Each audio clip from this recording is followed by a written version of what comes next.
From our studios this week in Detroit and Tampa. I don't even know what's going on. This time, whenever you're listening, we're in Detroit and Tampa.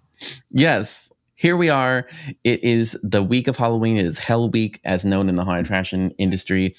Some haunted houses are actually open every day, including the one I'm working at this season, Hush. And so we thought we would bring some Halloween flavor. We have a lot of Halloween flavor normally, but it's Halloween. So give us this episode. But this is our Halloween episode. I mean, I even wore a Halloween shirt for those of you who are watching it on video. I actually wore a Halloween shirt, which those of you who know me go, duh. But anyway, yeah. Yes. So Scott, you know what? I thought maybe we have a little fun. So fun.com sent over some research. They released this research about what costumes and decorations that their online center has been selling, and they kind of like tabulated everything together. I thought this was fascinating. So what they said is that Ghostbusters costumes have surged 80%, Beetlejuice sales are up 105%, Inside Out 8 times what they were last year with 22 new costumes, Descendants up 230% since adding Red and Chloe, and Despicable Me has doubled sales since 2023. Also mentioning Deadpool versus Wolverine with those. So I was looking at this. They sent this over to me to look at for like a Halloween inclusion.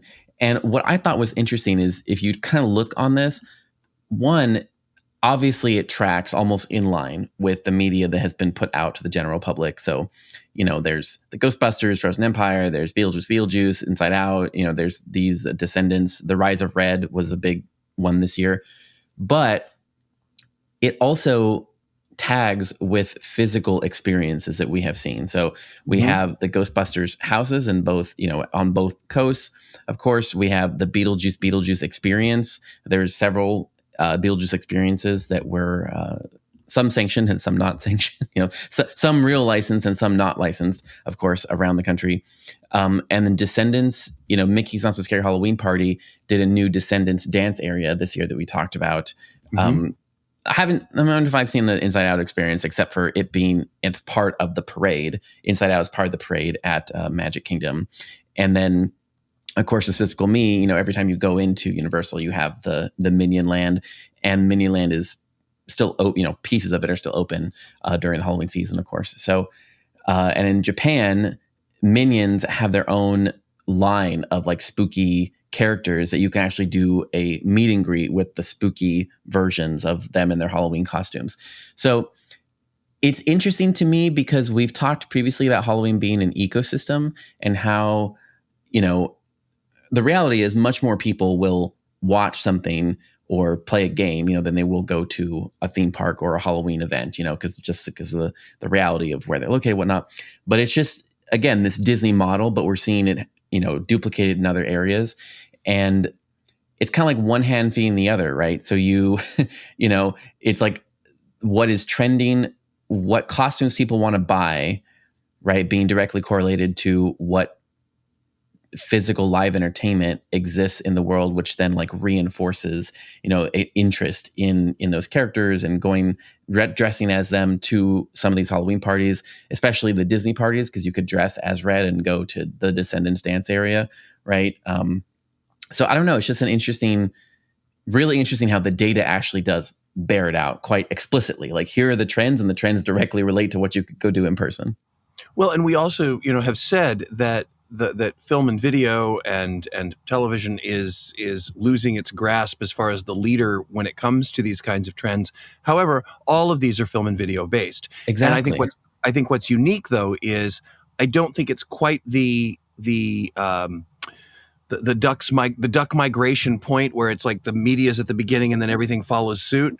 I think it's much more of a give and take. I think it's much more of an ecosystem as you've described it, where one fuels the other, fuels back and forth. I also think it's interesting that since this is based on costuming, I want to make this is a little bit anecdotal, but I want to share it as well. So last night, this is being recorded. Excuse me. This is being recorded on Sunday, the 27th of October, and last night, which was the Saturday night before Halloween, I was involved in a project which we'll talk about later.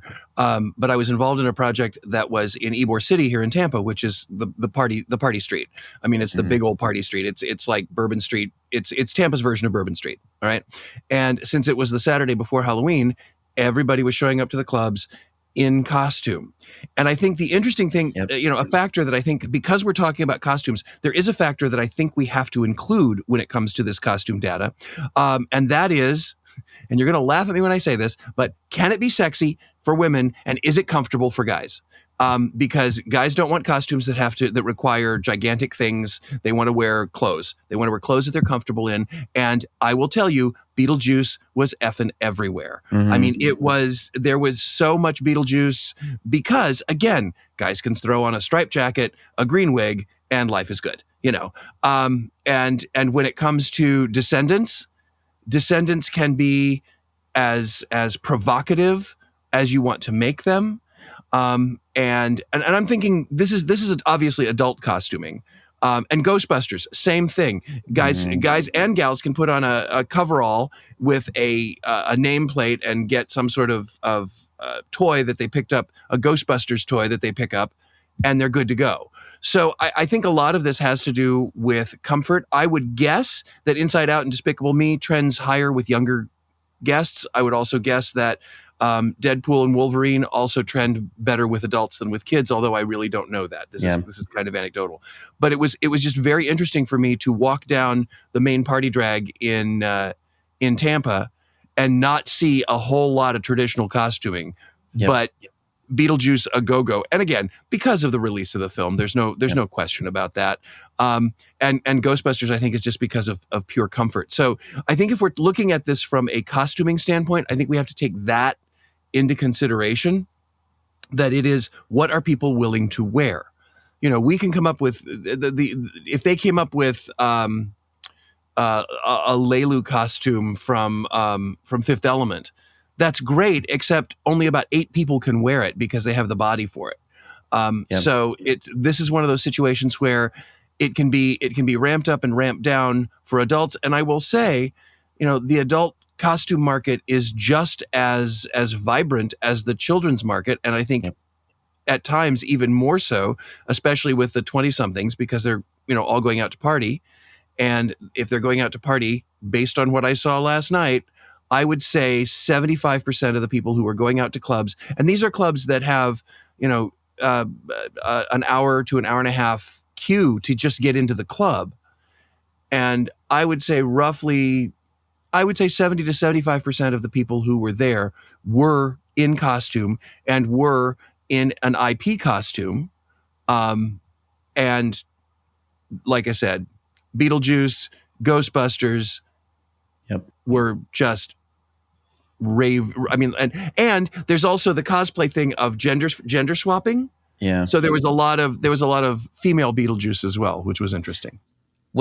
Well, it all ties back to, I think, what we talked about before, but just, I think the takeaway is for people listening, understanding that it's all part of an ecosystem, right? And that, like, coming to your attraction for Halloween is only one piece of their, Halloween holiday experience as these families, and that don't underestimate how people do like to get into costume. They like to wear it at least more than once if they're going to purchase one and go somewhere. And, tapping into, we talked about this before, but really, I think on a bonus episode, actually, we talked about it, but the idea of, like, allowing guests to participate a little bit and using the costumes where you can. And that was the biggest thing I took away from Asia going to the haunts there, is that, all the theme parks and all the independent haunts, everyone allows costumes, and people do show up in costume a lot. And like you said, I remember being in an ocean park in Hong Kong, and there was a group of guys all dressed as Ghostbusters, and I was like, okay, which is fun because they get to do it together and they, get to take a picture. I think that's why they do it, because you all get to take a group picture and, you're in your costumes, and it's more fun than just showing up in, like, a regular t-shirt or something, which is, I think, what happens here in America. Most times we don't allow this costumes. Is my costume. Yeah. Yeah. So you just show up and it's kind of boring. And speaking of what people will wear in sexy, I thought it was funny in Hong Kong, there was a trend I noticed at multiple locations with young men dressing up as sexy maids. So they had like maid outfits on and posing around the haunt, and I was like, this is interesting. Yeah, it's very, yes, it is very unique. And it's funny because in the US, when you're doing family friendly events, because I'm doing several of those this year, when you're doing family friendly events, costuming and dressing up is just a thing. And parents with children, I think, use their kids as an excuse to dress up as well. And what I found specifically in the Midwest more than anywhere else is the trend that those eye-rolling tweens who don't really like to participate in anything will dress up in costume if they're going with their friends. Yep, exactly. Or if they're going with their friends or their families. So it's a unique situation. I do understand the logistic challenges in doing costuming in the United States in more adult themed, like a Halloween Horror Nights or a Hallow Scream or that sort of thing. But yeah, I just think, yes, I agree with you, Philip. I think the takeaway is to recognize that although the films themselves may not necessarily be the point of the driving force, the IP behind the films and the ecosystem that surrounds them, whether that is gaming, costuming, live experiences, etc., it's what Disney started doing years and years ago, and it has become, I think, the norm now in driving what is popular during the Halloween season. Well, speaking of, I think we can talk about the Halloween season. Let's talk about some places we have visited this last few weeks, and you just got back from Netherworld. That's right. So I was in Atlanta working on a Christmas event for Stone Mountain, and I got the chance to go and visit my very dear friends Ben Armstrong and Billy Messina at Netherworld, and whoa. It is for those of you who have never experienced the Netherworld haunt, it is one of the most grand haunted experiences I think I've ever been through. This is something that Ben has always been very, very passionate about, and that is to create a sense of grandeur in the haunts. And I have a tendency to be minimalist, and Ben has a tendency to be, giant monsters and 2 and 3 stories tall. And one of the things that I wanted to, first of all, it's a great experience. Let me just start right there. It is a great experience. It's one gigantic haunt and one good size haunt, and then a midway in between, which has food, no alcohol, but food and beverage, games, a ton of additional photo ops, a casket ride, and a really robust gift shop. So it's getting closer and closer to that theme park idea. Plus, there are escape rooms which are open year round at Netherworld that are also open as part of the Halloween event. So it can be a full night of fun and experience. But the thing I wanted to share with the audiences here, because not only did I get a chance to experience the haunt, but I also got a chance, Ben gave me a tour of their whole backstage area and how robust that is. So there's really 2 takeaways that I want to share that I think will be beneficial for anybody who does anything Halloween or anything immersive. Number one, it is the approach that he takes to getting people creating a linear pathway through his space. Now, he doesn't have a concern about space. It's a gigantic building that he owns or that the company owns. But it's interesting because in talking to Ben afterwards, I said, I love the fact that you have built such a massive and long haunted experience without using hardly any walls. Everything is created by prop placement, by giant scenic that stands in the way. And he says, oh yeah, if I've got a room, I'll wind you through it 4 or 5 times. Which is true. You get to see these. He has a passion for giant animations, and they are amazing because he'll either build them himself or have a team build them specifically for him, or he'll get something off the shelf and alter it so that it creates something that is uniquely his. And it's you see everything from all sides. And when you wind through the same room, it also gives the actors an opportunity to startle you multiple times. So it's kind of like doubling your labor force. It's really, I could go back again and see things that I completely missed the first time. It's layer upon layer upon layer. And the thing that I personally am most impressed about is not only are you visually impacted on this level, on the level of your eyes, but also the level of your feet and 2 stories above you. It is truly one of the most incredible independent haunts that I've been through. Actually, it rivals a lot of the surpasses a lot of the theme park haunts as well. The other thing that he does that I just love, and this is just my own personal vibe, he changes the surface that you walk on multiple times throughout the entire haunt, and sometimes it's squishy, and sometimes it moves, and sometimes it's like a bridge, a swinging bridge. I'm not giving away too many secrets, trust me, because there are far more for you to discover on your own. But if you happen to be, it's in the Stone Mountain area in Georgia, just outside of Atlanta. If you have the opportunity, and you can still get tickets, they are open every day now through, I believe it's next weekend, but it's definitely through Halloween. And it's every single night. So it could not come with a higher recommendation from me. Yeah. And then the other takeaway I think that's important is not only has he invested tons of time in the haunt itself, but I also got a tour of not only his actor backstage area where, they have all their costuming, makeup, the process and procedure of their staff is like clockwork. It is just so incredibly organized. So if you're ever doing anything, whether it's a haunt or whether it's any sort of immersive experience that involves performers, make sure that you refine your process and keep trying to improve it. Because obviously Netherworld's been around for a while and they have refined it to the point where it is remarkably smooth. Their storage facilities are incredibly organized and accurate and detailed. And so I think that's the other takeaway I want everybody who listens to the show to think about is don't just invest all of your money in what the guests see. Invest your money and time and effort into what your staff sees, because the more organized and put together and procedural you can be backstage, it supports your performers so that in the guest view, they are able to do what they do without any challenges or concerns. So thumbs up to Netherworld, both from a guest experience and from an operational experience. It was really sharp. I really think Netherworld has managed to kind of, using those techniques, differentiate itself quite significantly, I think, from other haunted attractions. And also, it kind of, what I tell people that have never been and don't have any concept of it is there's because a lot of people that have obviously their only experience is a theme park haunt for good reason, because the theme park haunts have the largest capacity and they have the widest audience. We've talked about that before, but I usually tell them it's like, it is a better version of Universal because it still has that cinematic quality, because Ben's background is in cinema. He has a great cinematic eye. So the scenes are cinematic in nature. They do feel like movies.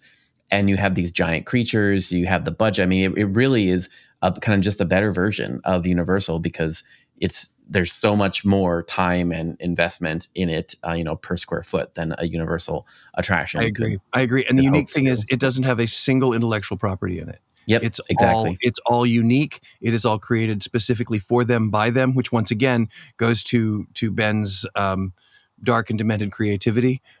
He can create these characters that are whacked out and are often combinations of mythology and standard fear, things that people are afraid of, and then just he adds his own little quirkiness to it to create things that are uniquely Netherworld that you will never see anywhere else.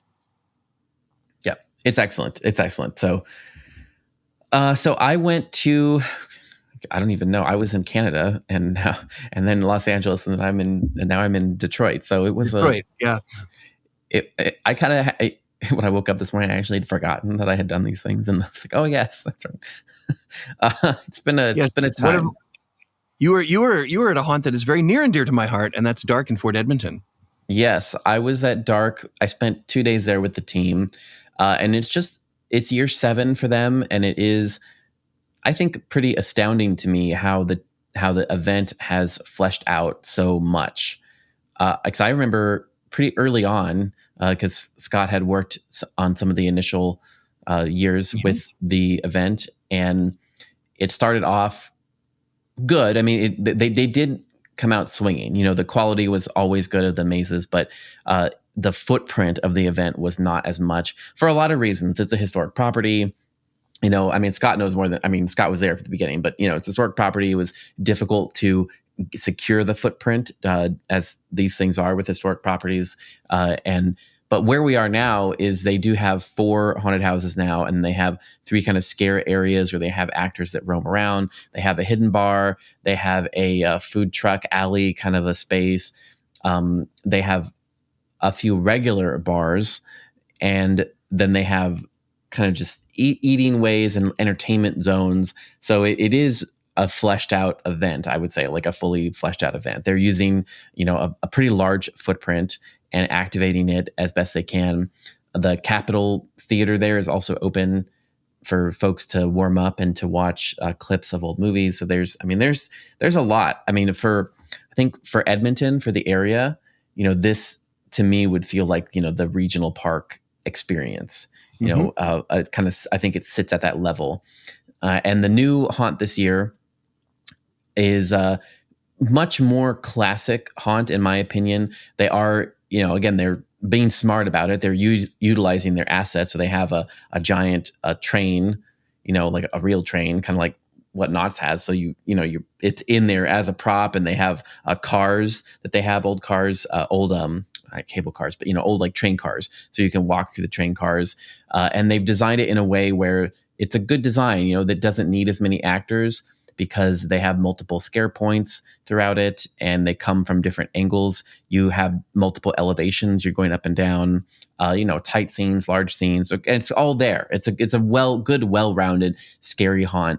And I think that was kind of what they were missing in terms of their portfolio, because Scott, as you know, as the other haunts are story based, but they're not necessarily as scary. They kind of have multiple levels. The different attractions all feel very different, because narratively they're very different, but they also have all different vibes. So you have like the 3 a.m., which is I think more of the aesthetic creepy. You have the clowns, and then you have this one, which is scary. So I think they're all kind of hitting a different demographic, which is, I think, what an event like that needs to do to grow in interest. So I just think it's it's always surprising to me. I'm like, it's only year 7. The team has made a lot of progress. I will Scott, say, what do you think? So I will say that I can't speak to this year, but going back to the beginning, all the things you're saying have been present since the beginning. Mm-hmm. They wanted to come out swinging. They wanted to. That's the whole reason they brought me in. I spent quite a bit of time up there, not only learning about the space, because what they wanted to do originally was to utilize as much of the historic properties as possible, or even some of them are actual historic buildings that have been moved to the site. The fort, of course, is as accurate as it can be, but there are some actual buildings that have been recreated as well. But they wanted to utilize their assets, which again, what have we talked about over and over again, is to utilize what they had to make them unique. And so they have continued to do that. And yes, I have kind of followed them to make sure. I've been stalking them to make sure they're still doing cool stuff. But they wanted to come out swinging. They wanted to come out right. And the team there is amazing to work with. They are, the thing that impresses me the most about that team is they are so guest-centric. They want to make sure they really pay attention to what their guests want, and they really deliver it. You also have to recognize, for those of you who are listening from warm climates, it is bitterly cold up there in October. Yep. And, it's there, but there is something very exciting about getting all the guests to gather around a fire pit and make s'mores and talk about the scary things that have happened to them. And then of course you have some creepy character wander up behind you. It's so plays into what I love to do, which is the taking actual locations and especially historic locations and finding ways to haunt them. So kudos to Dark. I'm so glad it's still continuing to grow, but I'm not at all surprised because it's such a lovely team.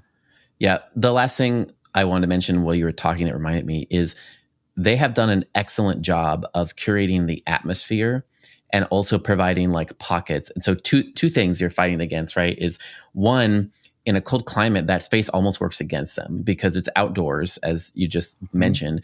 And when it's really cold, this is a big space you're walking. I mean, it's all, like I said, think like a regional park, like a regional theme park. So it's not a single building. So you're walking a lot.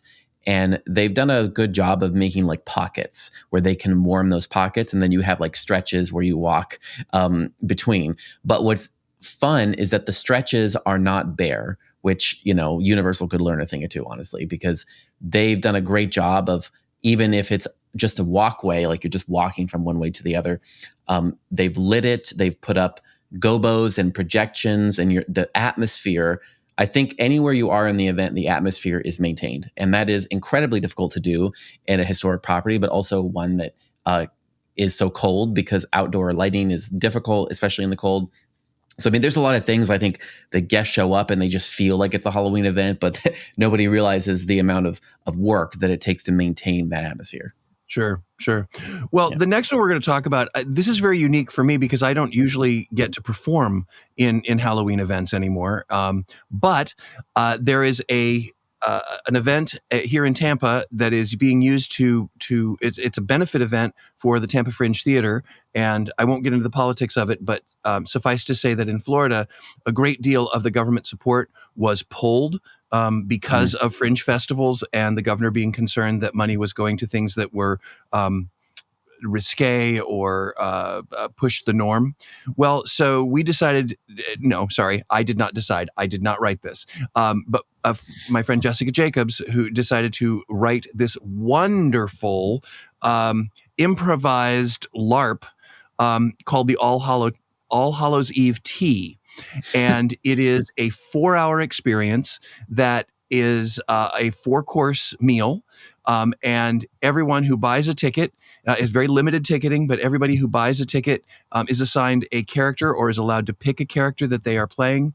Some of them are very active and participatory in the story, and some are less. So guests can choose how much they want to play.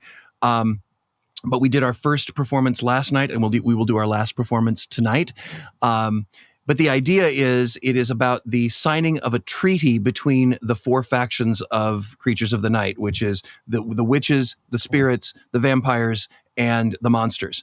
And it is very dark humor. It is very tongue-in-cheek. It is very adult. I play Babesiosis Sanguis, which is the patriarch of all vampires. So I am the progenitor of all vampire clans. And throughout the course of the evening, we discover that the treaty between all these factions has been destroyed, and then the guests, by the end of the experience, have to rewrite the treaty, and we all have to sign it, and then there's a big toast. Cool. So, but it is very improvisationally based. At different key points throughout the night, all of the guests have action cards where and they are based specifically on their character. So as the evening progresses, they will open up their action item, and they will be required to elevate the story in that regard. And what's really interesting is those of us who are playing the 4 leaders, the only actors involved are the 4 leaders of the factions, and then we have some volunteer servers who also get into the fun and play one of the other character, a member of one of the other factions. So that's really neat. But it is the fundraiser for the Tampa Fringe, and because of its low capacity, the ticket price is steep. It's around $100, but it includes a meal and is 4 hours long. So and you get to play. Now, it's not for everyone, but I was incredibly impressed last night with the level to which, we talked earlier about grown-ups wanting to dress up. Mm-hmm. The level to which people took their characters to heart and really threw on the costuming, the whole witch faction. You could look at the 4 tables where all of the factions sat, and you would know exactly which faction was which. It wasn't somebody just showing up in a t-shirt. People were showing up, in full witch regalia. The werewolf or the monster clan was hysterical because, like, you'd look over and you'd see all these ears and fangs, and then the vampires were all, the entire table was in black and red, without being told. So, it's a lovely opportunity for those people who want to be creative, who want to play. And I can hardly wait to go back tonight, because it was, as an actor, it was just such a wonderful 4-hour improvisational challenge. Yeah. To live in that character for 4 hours.